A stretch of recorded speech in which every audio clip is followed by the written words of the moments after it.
Essa história é muito boa, né?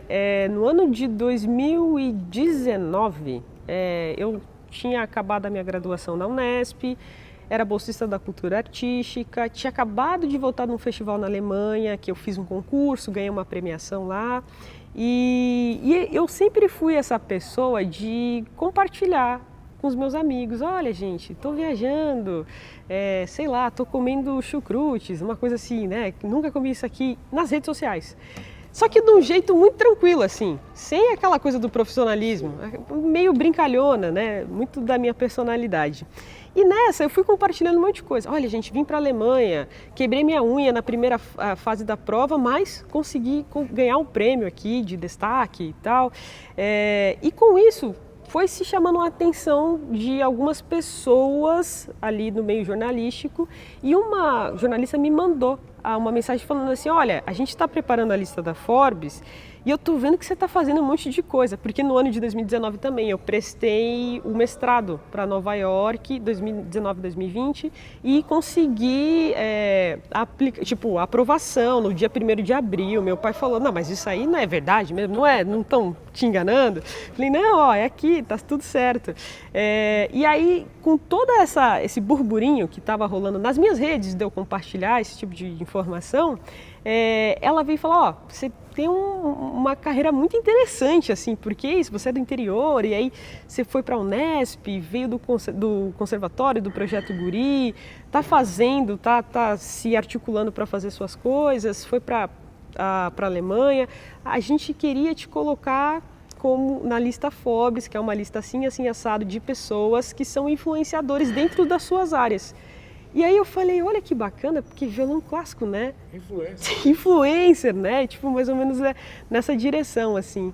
E eu falei: claro, a gente trocou uma conversa, uma entrevista, e aí no ano de 2020 saiu na lista Forbes as celebridades abaixo dos 30 anos, que dentro do núcleo da música clássica. E o legal que rolou um pioneirismo, porque eu fui a primeira violonista clássica a estar nessa lista, né? Então, e é muito bacana. Só que vou contar a história agora do meu lado. Tá. Ela mandou uma mensagem, eu olhei assim: Forbes? O que é Forbes? Né? Pura ignorância. O que é Forbes? Mandei para minha irmã. Minha irmã: Forbes? Você tem noção que essa é uma baita de uma revista e que não sei o quê? Porque ela é engenheira e tal, e acompanhava muita coisa da Forbes. Aí eu falei: ah, então é algo bem legal, né? Tipo, eu não tinha noção. Total ignorância, assim. E aí eu falei: então eu vou sair nessa revista. Ela: meu, como assim? Você tem 20 e tantos anos, 20 e poucos anos, influencer do quê, né? Porque, assim, a minha família ainda me vê como a filha mais nova.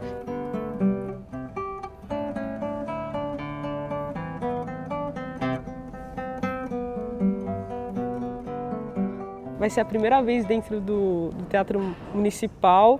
E, enfim, minha mãe morou um tempo aqui em São Paulo na década de 80, ela passava na frente, mas ela nunca entrou. Meu pai também morou um tempinho aqui, mas também, né, não teve a oportunidade de vir ao Teatro Municipal. Mas eu estou muito feliz, assim, que eles estão vindo, porque isso é grandioso, assim, né? Ver a filha tocando com orquestra, que geralmente o violão é meio primo pobre, né? Aquela coisa de... É mais um concerto solo, a gente às vezes não vai tocar em teatros grandes, mas é uma enorme honra, não para mim, não só para mim, mas acho que para a classe do violão, né, no Brasil, assim. Acho que é de se comemorar ter um concerto de violão no Teatro Municipal com uma aluna, ex-aluna de projeto social e, enfim, toda essa trajetória, assim. Isso é muito interessante, que as redes sociais me levaram para alguns lugares, assim, bem peculiares, né? Por exemplo, quando eu estava lá em Nova York, quer dizer, para ir para Nova York, no caso, eu fiz uma campanha de arrecadação de dinheiro para poder passar os primeiros meses ali. E o pessoal contribuiu e foi muito bacana, e a gente, sei lá, acho que foi coisa de 12 mil reais que eu consegui. Isso foi aqui? Isso aqui no Brasil, eu não tinha saído, Tá. Só tinha notícia. Que ano que foi? 2020. Tá. Em 2022 eu passei no doutorado, mas eu tive alguns problemas de bolsa nos primeiros 6 meses.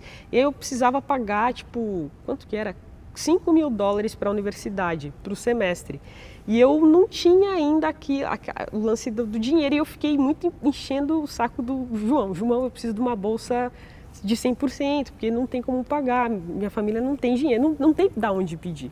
E aí a minha companheira, minha namorada, falou assim, e se a gente fizer uma campanha chamada R$ 1 para a Gabi? Aí eu olhei aquilo e falei, vamos fazer. E a gente começou a fazer, eu contava um pouquinho da minha história, ia nas redes sociais e falei, gente, o Pix é esse. Ó, eu preciso pagar o semestre aí, se você tiver 50 centavos, já ajuda. E não é que as pessoas mandavam 10 centavos, 9 centavos, R$ 1, R$ 2, aí tinha gente que mandava mais, mandava 100, mas com a repercussão dessa campanha, eu consegui juntar os R$ 15.000.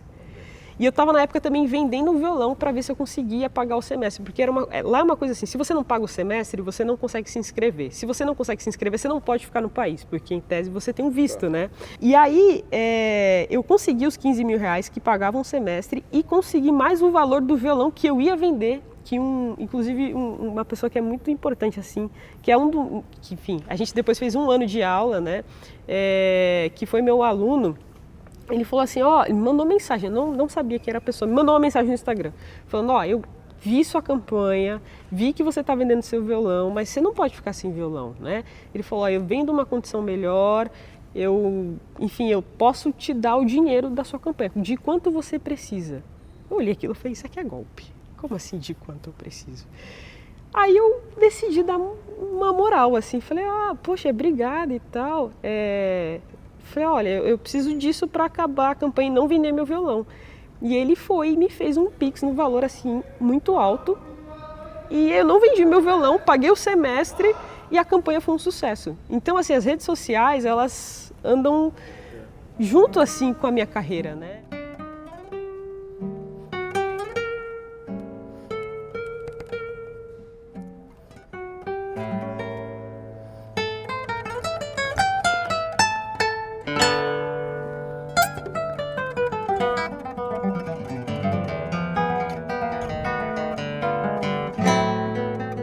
Muito dessa luta diária é difícil das pessoas às vezes entenderem quais são essas dificuldades, mas assim, poxa, eu já fui assim, depende dos lugares dos quais eu frequento, eu já sinto os olhares das pessoas, assim, tipo, de entrar, uma vez eu me mudei para São Paulo, estava morando em Perdizes, numa república.